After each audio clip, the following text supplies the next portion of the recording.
بسم اللہ الرحمن الرحیم۔ السلام علیکم ورحمۃ اللہ وبرکاتہ۔ حضرت حکیم بن حزام رضی اللہ تعالیٰ عنہ سے روایت ہے کہ میں نے رسول اللہ صلی اللہ علیہ وسلم سے سوال کیا، آپ صلی اللہ علیہ وسلم نے مجھے عطا کیا،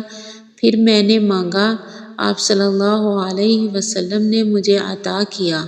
پھر میں نے مانگا، آپ صلی اللہ علیہ وسلم نے مجھے عطا کیا، پھر فرمایا، یہ مال ہرا بھرا اور شیریں ہے، جو اس کو پاکیزہ نفس سے لیتا ہے تو اس کے لیے اس میں برکت دی جاتی ہے، اور جو اس کو نفس کی حرص و ہوس سے لیتا ہے تو اس کے لیے برکت نہیں دی جاتی، اور وہ ایسے شخص کی طرح ہو جاتا ہے جو کھاتا ہے لیکن سیر نہیں ہوتا،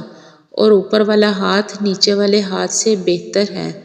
حضرت ابو ہریرہ رضی اللہ تعالیٰ عنہ سے روایت ہے کہ رسول اللہ صلی اللہ علیہ وسلم نے فرمایا، مسکین وہ نہیں جو گھومتا رہتا ہے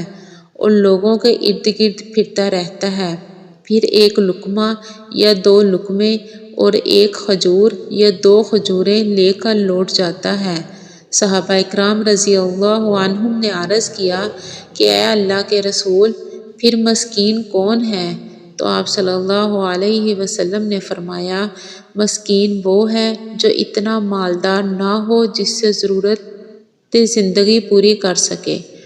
اور نہ لوگ اسے مسکین تصور کرتے ہوں کہ اس کو صدقہ دیں، اور نہ وہ لوگوں سے کچھ مانگتا ہو۔